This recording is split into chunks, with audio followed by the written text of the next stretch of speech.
G'day punters, it's just a short video how to replace the shock absorbers on the Ultimate camper. I've done something similar to this before, but here we are.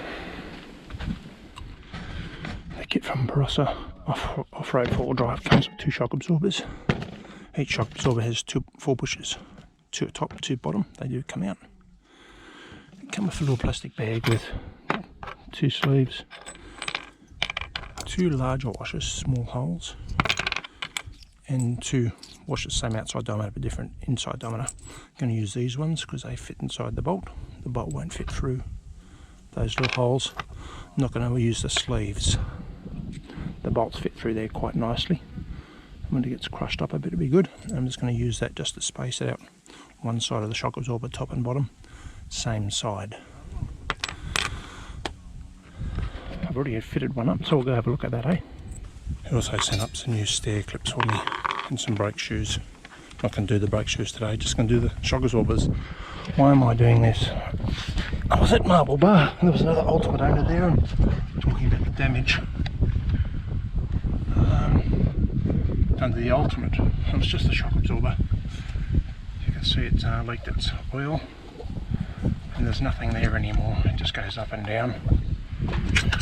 Just a Petters one that I replaced, and you'll probably see a YouTube video earlier this year where I replaced them because the older ones also leaked. But anyhow, digress. Marble Bar, I was there with another Ultimate and I mentioned that that shock absorber had shit itself, and I think his missus said, oh, it's okay if you know how to do it. Well, a bolt, nut, top and bottom, it's about 25mm.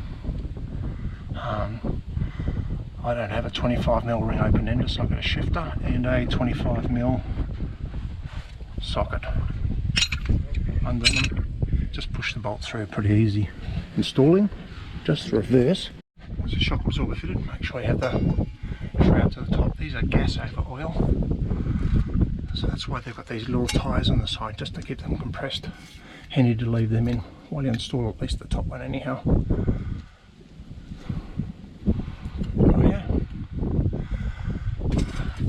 Undo the bolt and nut, same up there, bolt with the nut. Rip out the shock absorber, I'll keep that one as a spare, and reinstall. Just bloody tight, do the bolts bloody tight. Now I've loose fit the top bolt, I've got the nut on. You can see how handy this is. It just actually lines up with the bolt hole there pretty closely. Let's suck a little washer in there. About to stick the bolt in.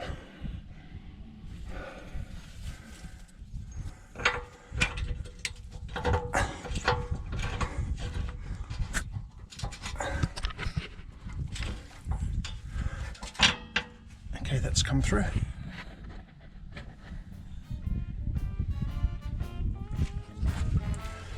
Oh.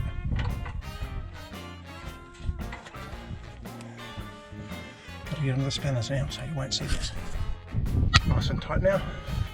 Let's release that strut and move it. Job done. Pretty easy. Should take I don't know, 10 to 15 minutes each side if you're taking your time.